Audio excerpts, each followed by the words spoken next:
and perfect Dharma is rarely met with, even in 100,000 million kalpas.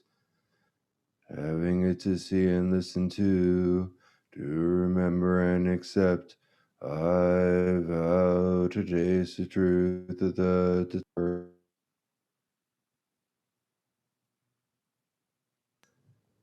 Good morning, BZC. I'll do a brief introduction of today's speaker. Please unmute yourself and tell me if you cannot hear me. Today we invite back Zenki Mary Mocine, LA born, went to graduate school at Berkeley, practiced law, and then in a complete brief, fell in love with Zen around 88. Spent time at Green Gulch, living at San Francisco Zen Center. Was clearly a student of Sojun Roshi's, Daioshos, but also studied with Yvonne, Norman Fisher, Blanche Hartman, Reb Anderson, was Shuso at Tassajara in 98. And then opened Clearwater Zendo around 2000. She's held practice positions as all the senior students have. Tenzo, Shika, guest manager, manager of the meditation hall. She also teaches, in addition to running Clearwater Zendo, she teaches in the prisons and has done hospice work. Please put your hands together and welcome Mary Mocine. Morning. Good morning. Oh, I'm going to talk about Sojun. I met him in probably April of 1988. I started at Green Gulch with a retreat there, weekend retreat, and found there was a Berkeley Zen Center, but I used to sit just the first 40 minutes. Those of you who only know the Zoom schedule, it used to be that you sat for an hour, but after 40 minutes, there was a clunk on the big bell, and you could change position or you could leave if you needed to, and I did need to, so I left. So I had no idea what was going on behind my back. There's various bells and things, and I never stayed for service for the first few months. And I always wore a particular green cotton sweater, sort of my uniform, I guess. And what I knew was that Sojun came in to the Zendo, and I had some sense, I guess, that he walked around, and I learned to put my hands in gassho as he passed. And then he left, and I knew that he was co-abbot of the San Francisco Zen Center.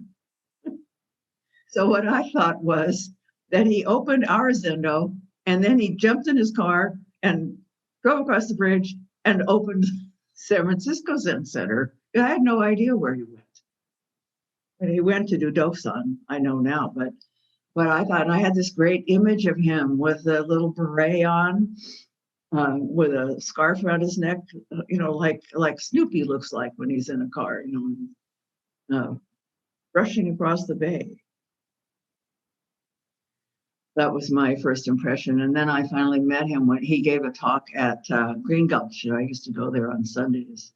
And so after the lecture, there'd be a break and tea and stuff, and then reconvening in the Wheelwright Center for question and answer discussion. And so I introduced myself.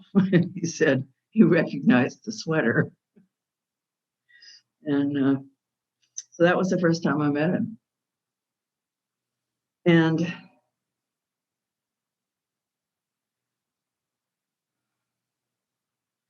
I started going to a drop-in group on, I don't know, I think it was on Monday nights then, I don't remember, but at any rate, it was led by Maylie. And so I got to know Maylie Scott, and she became what I would call my practice leader.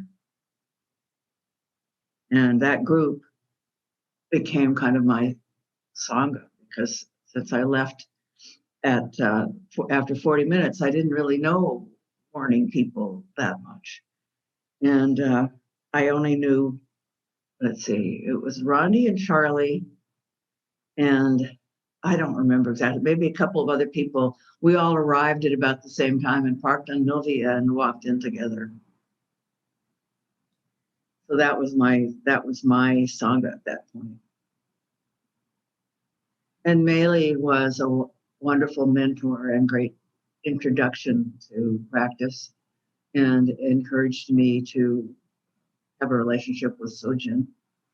And so I started seeing him. I also was confused. There was a sign, I don't know if it's still there, but no, well, it's not now, but there was a sign about Doksan and how to sign up for it.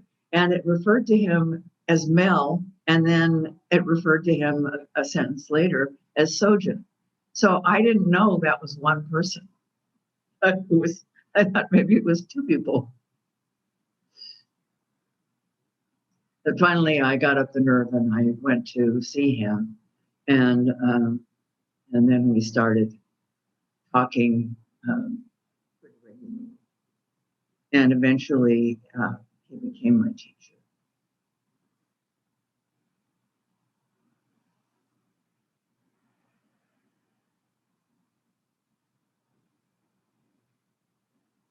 And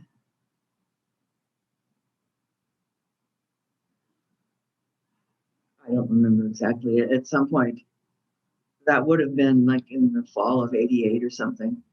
Um, and my parents died in my mother in January and my father in May of '89. So their decline and deaths became very much my practice, and he was very helpful and supportive.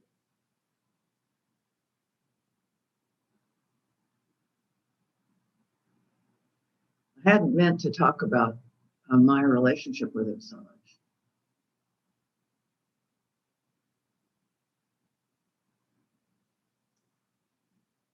I miss him a lot, and I'm near tears now.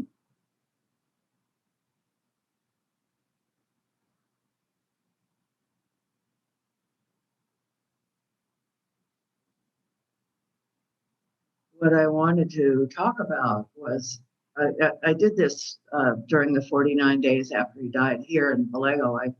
I talked about things that were close to him and his teaching, including the Bendo Wa, which is Jiju Zanmai.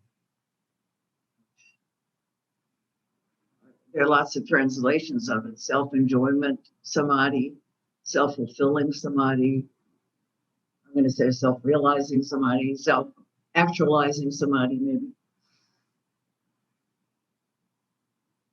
I think I'm going to do that. And then if you want to know more about my relationship with him or my history or something, I'm quite willing to talk about it. But I feel like, in various forums since he died, I've been talking about him and my relationship with him, either with him, to him, or with various groups, including BZC. And I feel like I've said what I need to say about it.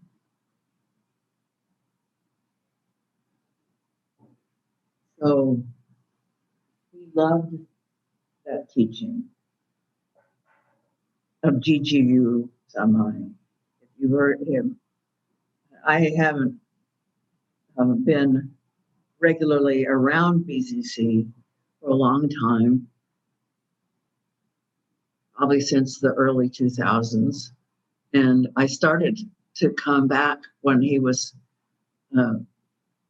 ill And I was going in the afternoons, which was wonderful to bow out with him. It was precious. And then everything shut down. So,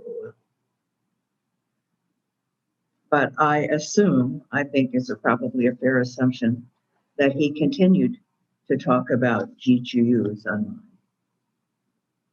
Because after all, it's about Zazen. When I started this place, he told me, just talk about Zazen. It's all I ever talk about. Talk about Zazen. So I do.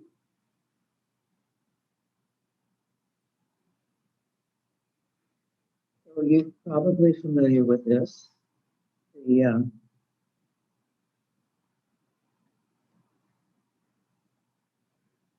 The first paragraph, Bendo Wa, Okamura and Taigen Dan Layton, which some of you may know, whom some of you may know, call it Bendo Wa. They translate it as a talk on a wholehearted practice of the way.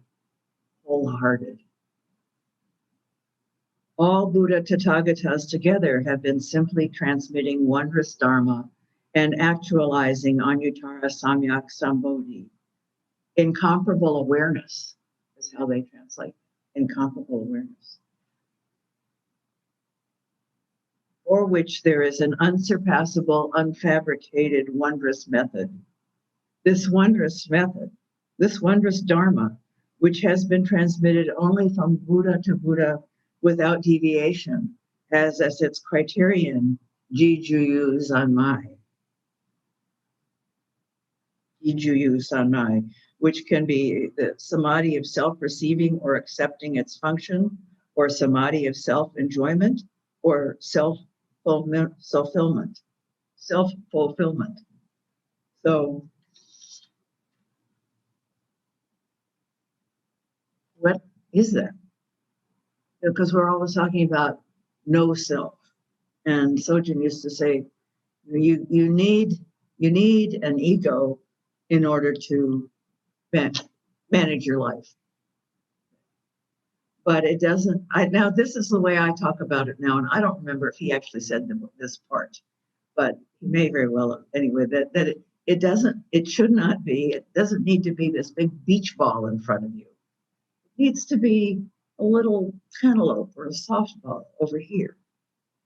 And what we usually do is we put it right in the middle, and we call that our small s self. And we cause ourselves and others no end of trouble because of having this big event right in front of us, protecting us, maybe. I just am reminded of an experience I had at Tassajara a long time ago.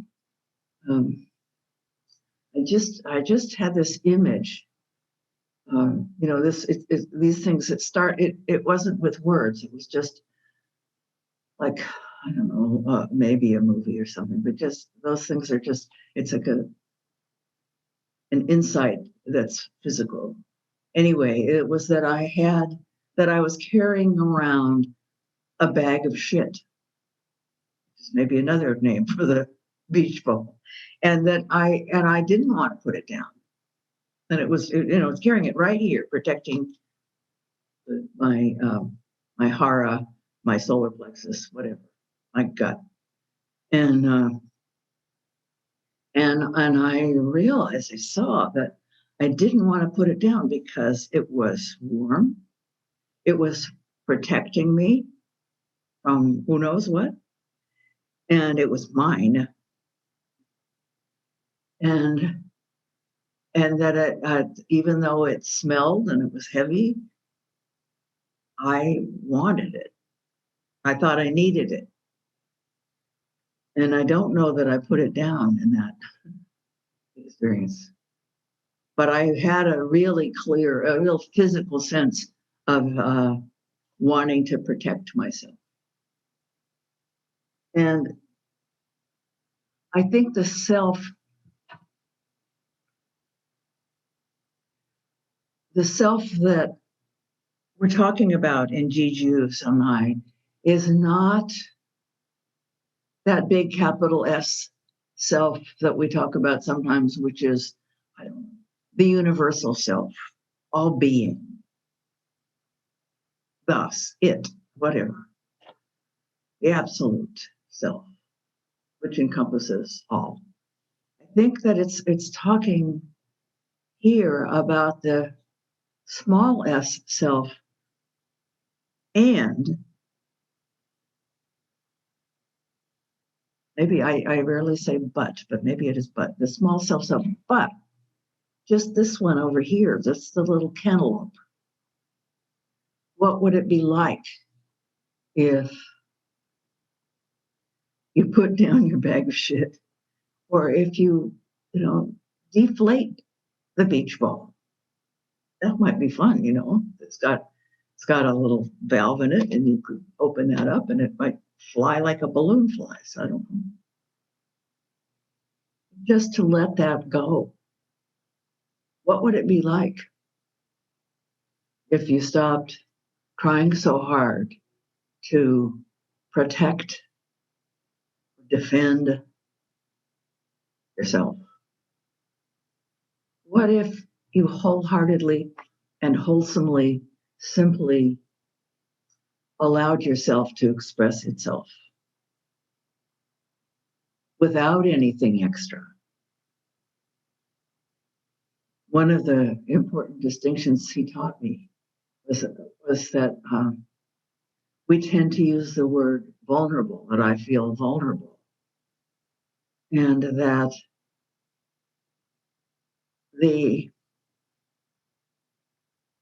effort is to be open. In other words, when you feel vulnerable, it's like you're vulnerable to an attack or something.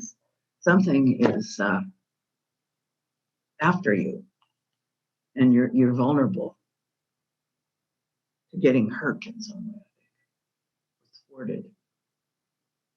And when you're open, you're just open.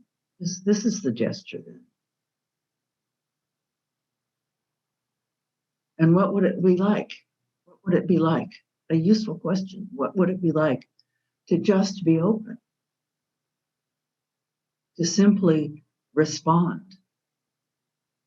To simply sit zazen and allow the myriad dharmas to come forth and experience themselves? You still need a little ego. You still need the capacity to participate and to experience those dharmas, sitting at a small, quiet pool in the forest. And if you go looking for all the deer, you're never going to see them. But if you sit down and are quiet, they will come and drink, and you can experience the deer dharmas as they experience themselves. There's great liberation there. There's great joy there. And I think that is the self, fulfilling the self. Can you just be one of the people in the universe?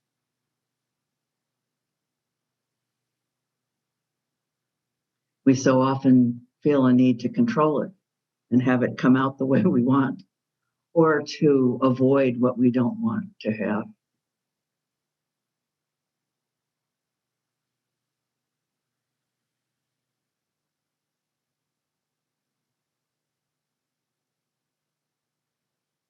Here we've been studying the Heart Sutra, and I studied it with Sojun, my first practice period at Tassajara.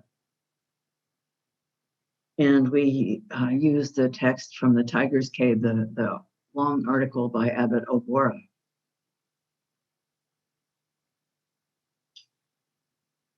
And he talks about having an empty heart, and that when you're not adding on to it, when you're simply responding, it isn't that you don't have tears if you're sad or laughter. It's that they don't leave a trace.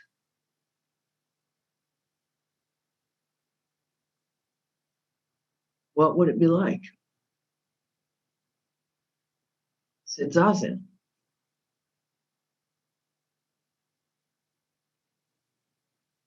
When we're sitting, sometimes there's that experience of just sitting. In other words, there's just breath breathing. It's not I'm breathing or I'm sitting or my knee hurts. There's just breath. There's just knee hurting. I know for me, sometimes when I'm settled, thoughts arise, and then it's like a bubble just bursts, and the thought doesn't even complete itself, and I don't care. I'm not invested in it. I'm not grabbing it. I'm not trying to push it away. It just, and it's okay.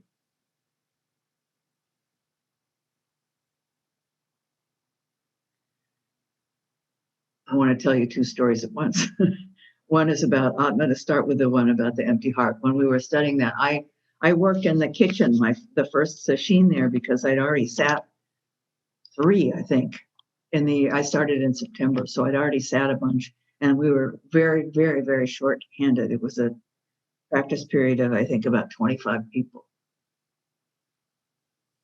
So I thought, okay, I'll work in the kitchen. I've heard about it, about working in the kitchen and working the whole session and having a session in the kitchen. And so I'll do that. And I did. And well, it turned out it was just, they weren't doing a session in the kitchen. They were just taking care of the kitchen. And I was kind of disappointed. And the Tenzo was sitting, and the Fukuten, the assistant, was leading the kitchen. And I don't remember what it was about, but there was some exchange when I was kind of sharp with her.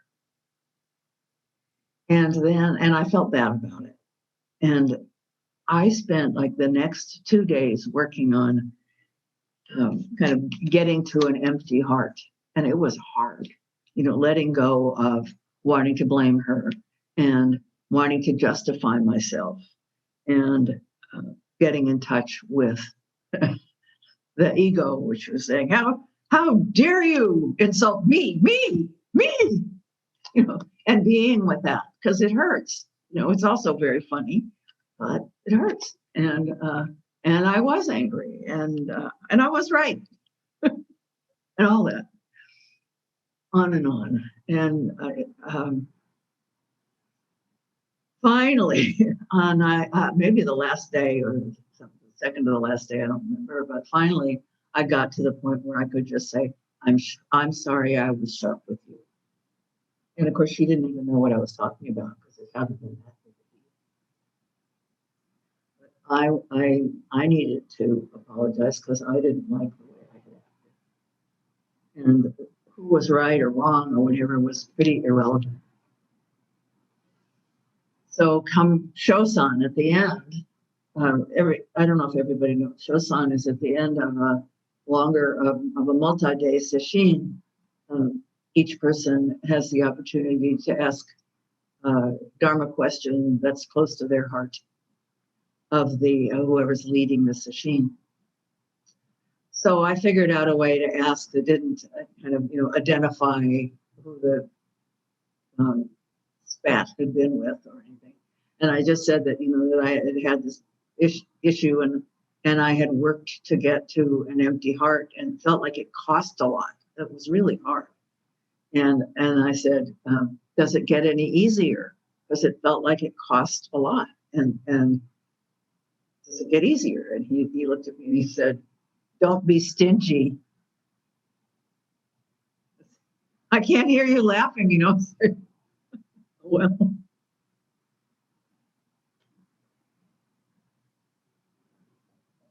anyway, so don't be stingy. But this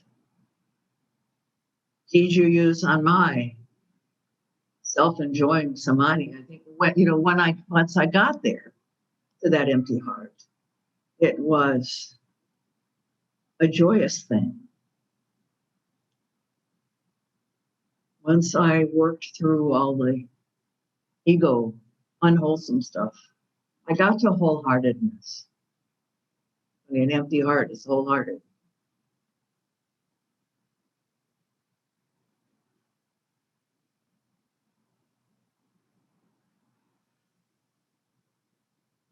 And in my old age, I've forgotten the other story, but maybe I'll remember, or I'll think of another story. Oh, I didn't. I think I was there for this, and I'm 99.9% sure it happened. At any rate, Sojun had lectured, and in the question and answer afterwards, a young man raised his hand and said, I'm relatively new to this. I've only been doing it for a few months. And when I sit zazen, my mind just drives me crazy. I'm just thinking all the time and thinking and thinking. And does it, I think he said, does it get any easier? And Sojun said, the difference between you and me? It says, the young man says no. And Sojun said, I think too, but it doesn't bother me. It doesn't bother me. That's Jiju Sanmai. The small mind is there. The self is there, thinking thoughts, but they don't bother him because he's not grasping after them. He's not swatting them away. They're just doing their thing, and his knees and his back and his breath are doing their thing. And he is simply present, which I know is easy to say and not so easy to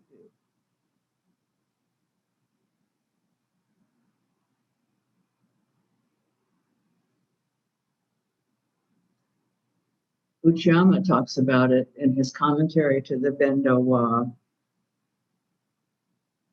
Uchiyama Roshi was a modern Japanese teacher who taught Okamura Roshi. And he wrote a commentary on the Bendo Wa, which is the book that I was reading. This is a translation of the Bendo Wa, but also Uchiyama's commentary. Wonderful. At any rate,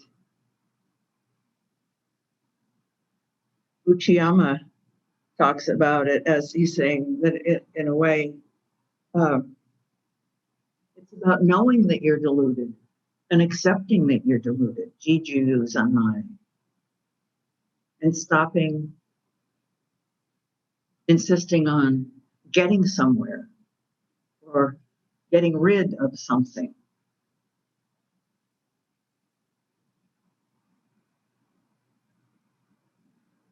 I have a motto, which is trying doesn't work.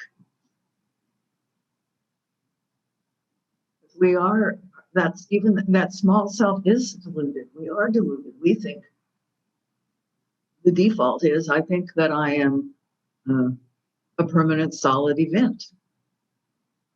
Maybe not permanent, if you ask me if I'm going to die, I'd have to say yes, but I don't go around thinking about it. But I do, and I think that I exist here in this world, and you exist, and I can see a few faces on my screen. There's a little strip with 1, 2, 3, 4, 5, 6 faces. And I think you're there. And here's a teaching stick. Here's a cup with water in it that was given to me by a woman named Cohen, I think. It's been a long time now.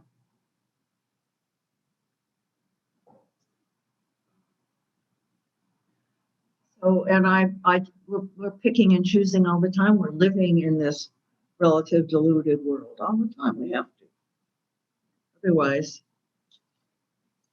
you couldn't hear me.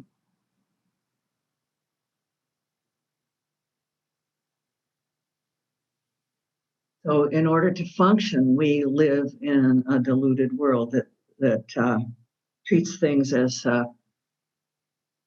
permanent and solid. And it really will hurt your toe if you kick a table. So that needs to be okay. You can't live and function as you and relate to me. You can't do that in the absolute.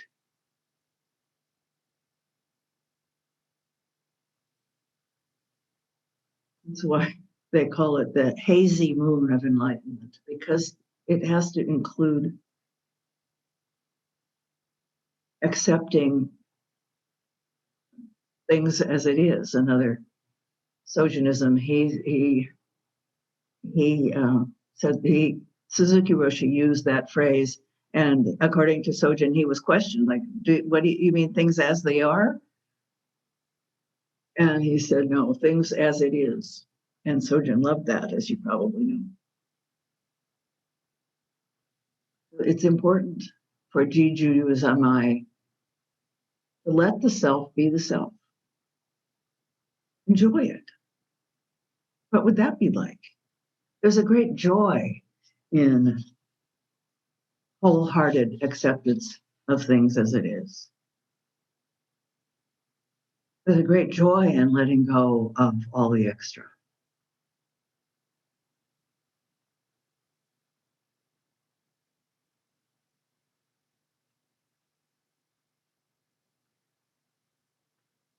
And Zazen is where we practice it and express it.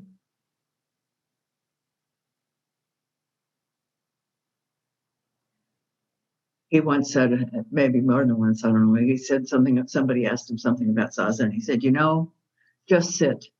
Like it, don't like it, doesn't matter at all. Just sit.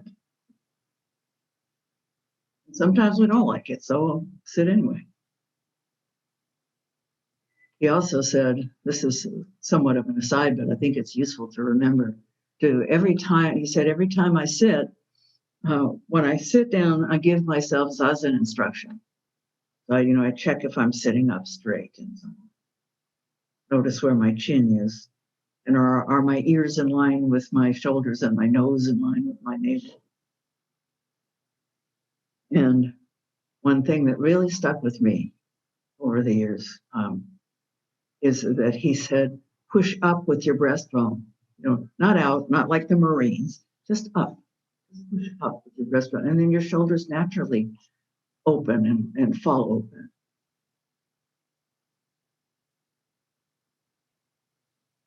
So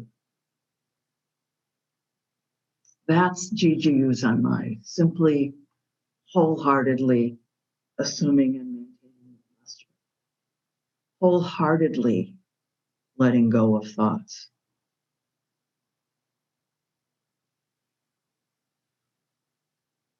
wholeheartedly noticing what's going on in your body when you're irritated or when you don't want to sit and you're sitting there grumbling.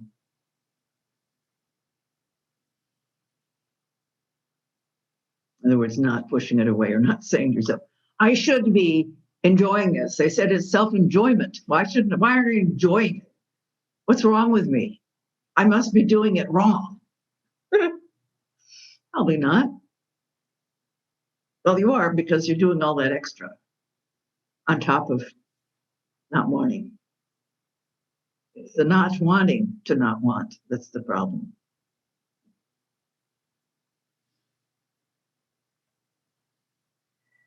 So the next paragraph I love. I don't remember him talking about this in these terms so much, but I particularly like this translation. For disporting oneself freely in this samadhi, Jiju Zanmai. Practicing zazen in upright posture is the true gate. Although this dharma is abundantly inherent in each person, it is not manifested without practice. It is not attained without realization. When you let go, the dharma fills your hands. It is not within the boundary of one or many.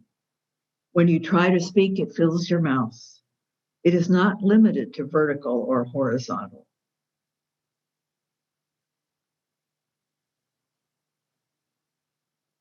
When you let go, the dharma fills your hands. When you let go, the beach ball deflates. When you try to speak, it fills your mouth, which you could interpret two opposite ways, and I think that's fine. I don't know that I said the Bendo Wise by Dogen, the 13th century founder of our school. Anyway, it fills your mouth. You can think of it as when you speak, the Dharma comes forth. You can also think of it as it silences you. I don't know if you've had the experience. I hope you have sometimes, especially in Sesshin. You just fall. There's just silence, and it's hard to talk. And you don't have the impulse to talk. And sometimes people will come for Doksan, and they just have nothing to say. I was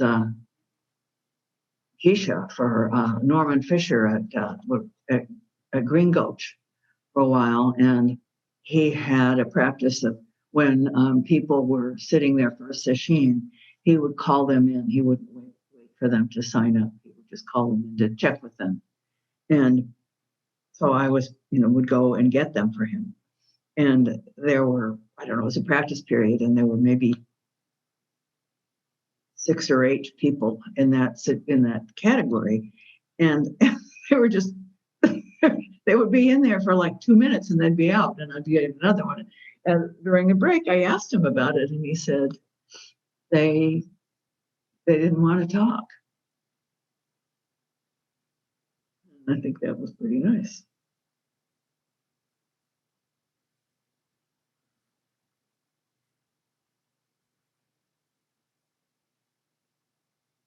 And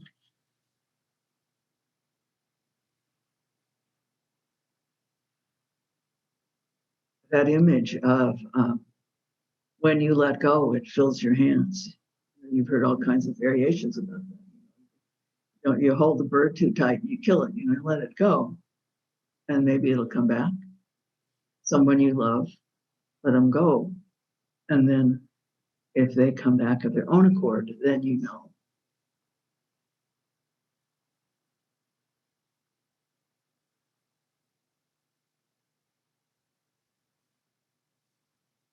There is a great joy in letting go. It's not always easy.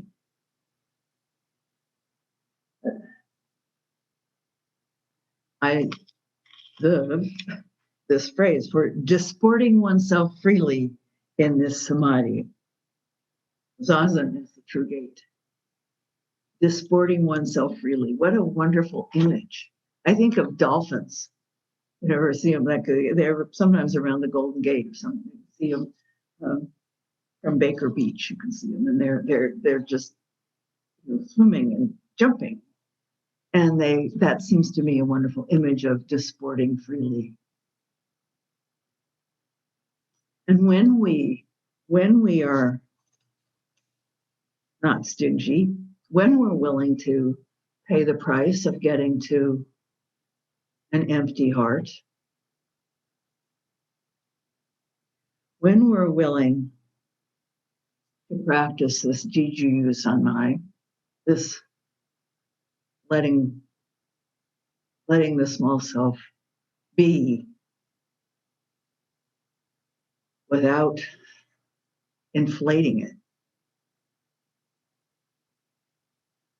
And also without pummeling it, don't try to make it into a golf ball.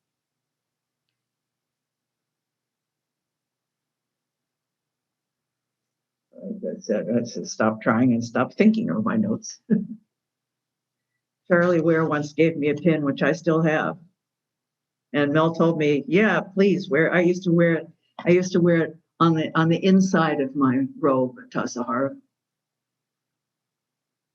And every so often I come across it and I think I should put that back on. We should all have one. Anyway, the button says, stop thinking and let things happen. And I'm grateful for it.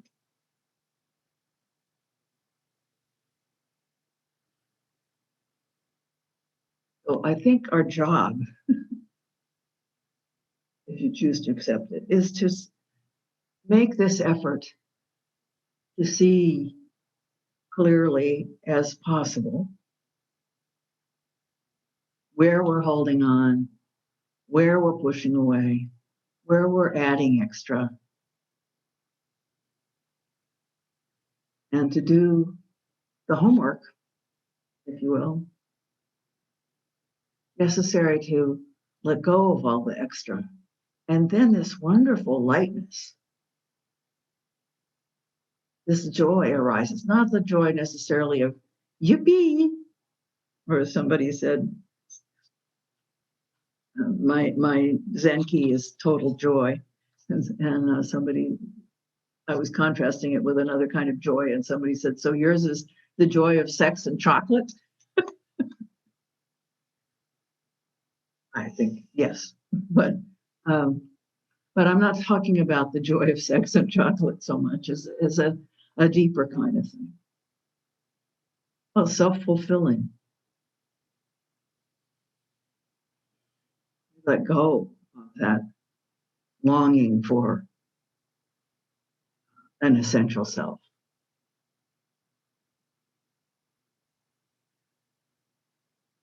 So I wanted to leave time for discussion or questions or comments or whatever. So thank you.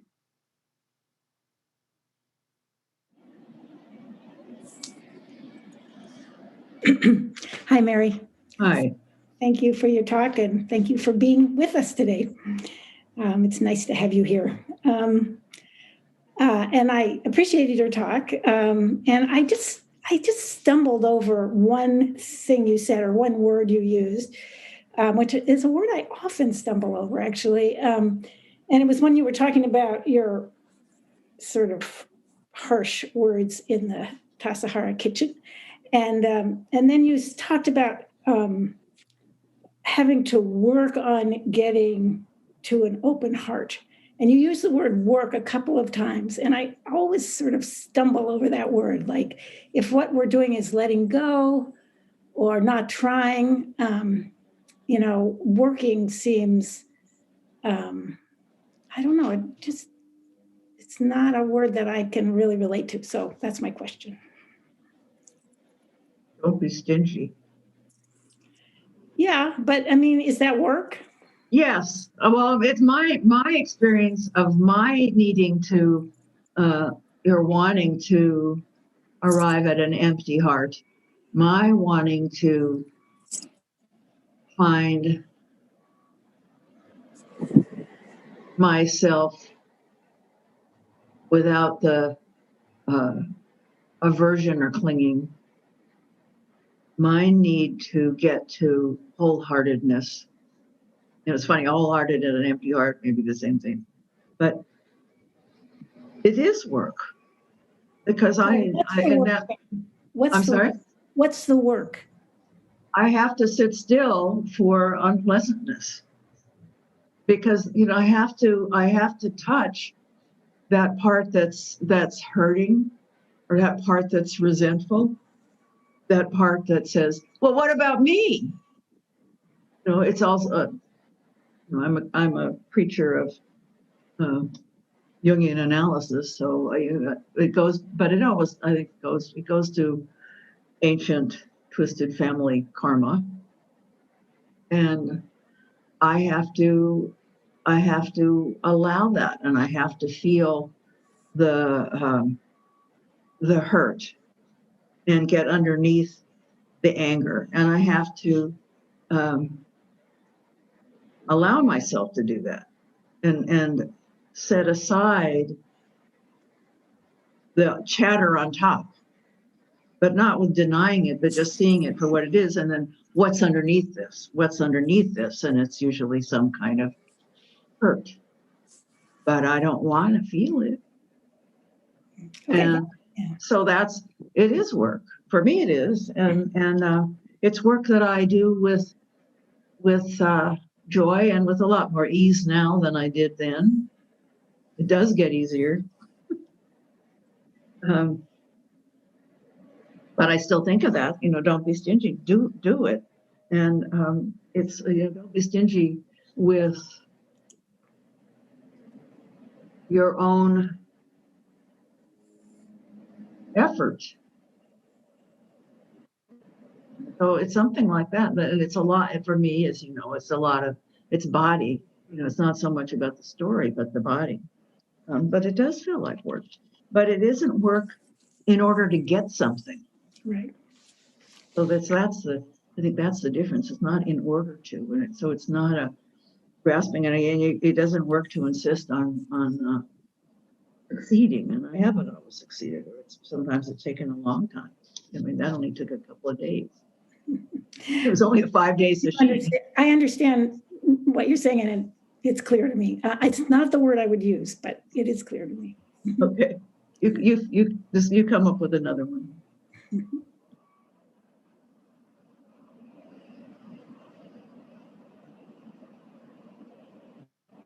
Mary, somebody asks in the chat, when you are meditating and you don't worry about having monkey mind, how do you know you're not just being lazy? Oh, I think lazy pursues the thoughts. Lazy gets on. I mean, I like to say, don't get on the train of thought. Or Suzuki Roshi said, don't invite them in for tea. So lazy is just sitting there thinking. I'm not talking about sitting there thinking. I'm talking about sitting there and letting thoughts be thoughts, just like let the deer come to the pool. Let the thoughts be thoughts. They have their own life. Don't get entangled with them. Don't get pulled around by them. As Sojun used to say, especially about he was talking about emotions, but anything.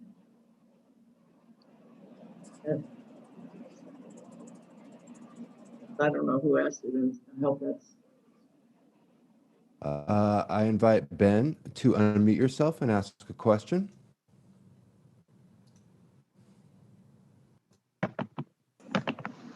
Hi, Mary. Thank you so much for your talk. Thank you. I don't mean to be rude to you, Ben, but I would appreciate it if people didn't keep saying thank you for your talk. Because it did sound very much to me like you meant it, and that's fine. But sometimes I think people just sound like they're being polite. And it's one of my many pet peeves. So okay. Sorry, Ellen went too fast, and so I didn't get a chance to say it. No, I understand. Okay, thank you. So my question for you, earlier in your talk, you talked about how Sojun helped you. You found Sojun helpful as you were practicing with the decline of your parents and then the loss of them. I don't know if you have anything more to say or share about that, in what way Sojun was helpful, in what way your practice unfolded during that. And if you prefer not to say anything, that's okay too. No, I'm happy to talk about it. 89 is a long time ago. And I have to tell you that he gave me the koan case 55 of the Blue Cliff record, which is famous. It's the alive or dead one, where the teacher and the young monk go to visit a family that's just lost somebody, and there's there's a coffin in the main room, and the family aren't there. They're there with the body, and the family's not in the room, I presume. Anyway, the young monk hits the coffin and he says, "Teacher, tell me, alive or dead? I have to know." And the teacher says, "I won't say, I won't say." And the kid may do it again, I don't remember, but at any rate, then they're heading back to the monastery, and all of a sudden the young monk stops and says, "Teacher, I have to know, alive or dead. If you don't tell me, I'll hit you." And the teacher says, "Hit me if you need to, and I won't say." And the kid does hit him. And then the teacher says, "You've given me a bloody nose, and you better leave now, because if you go back with me to the monastery, you're going to be in deep, deep trouble." And so the young man goes off.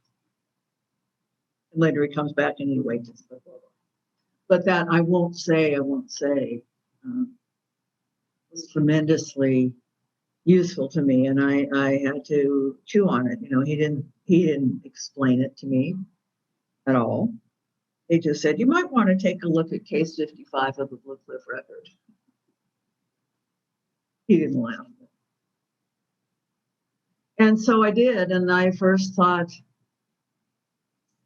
response was how mean and rude that teacher was, because he didn't say, "I can't say," he was saying, "I won't say." And what's that? And I just kept reading it, because I kept saying to myself, I figured Sojun would not give it to me for no reason. So I just kept reading it over and over again. And at one point I was sitting under a hairdryer when I had hair. And I was reading it. I was kind of in the back of a salon and by myself. And I was reading it, and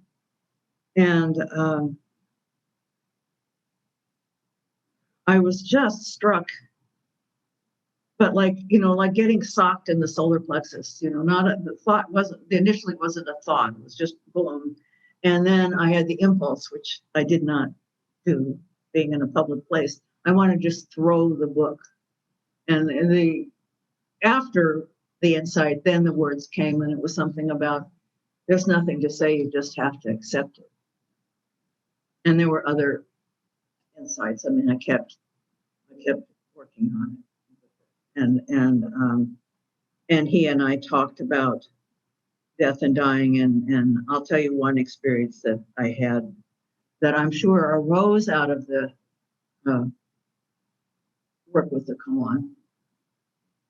And that was that I was sitting zazen, and I had this image that death, classic Drake, came into the zendo and tapped me on the shoulder, took me outside to that porch, and pointed towards that grassy area in front of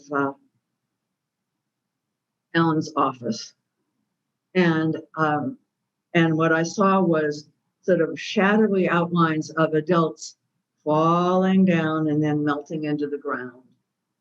And where each adult fell, a little Chinese poster baby sprang up. You know what they look like, with those real pink cheeks and always wonderful smiles on their faces.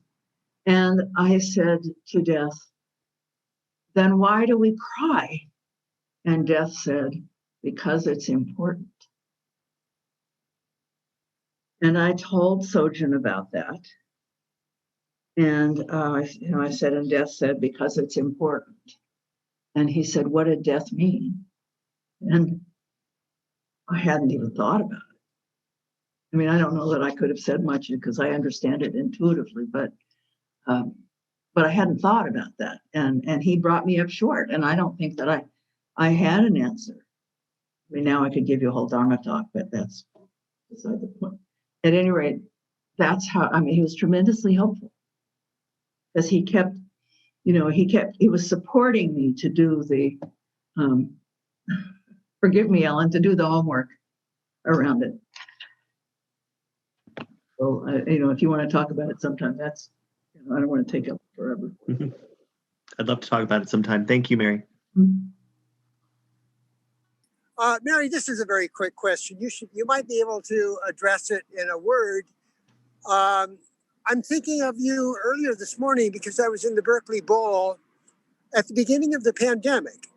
And I think we were just being mandated to wear masks when you went into the bowl. It was senior hour. And you were one of the few other people in the store. And I was so happy to see you. You were out of place for me, Vallejo. Now you're in Berkeley. And you were wearing a mask. I, for a moment, didn't recognize you, and then it snapped into place. And I stepped towards you, and you backed off. And in that moment, I realized, oh, we're in the middle of a pandemic. She's taking care of herself. Now, that's what was going on in my mind, Mary. You were properly defending yourself. What was in your mind at that moment? And you might not remember at all. It's like, I don't remember, and I believe you because I do that. And I don't think of it as defending myself so much as taking care of myself and maybe taking care of the other person. Yeah. And because Mary, I do.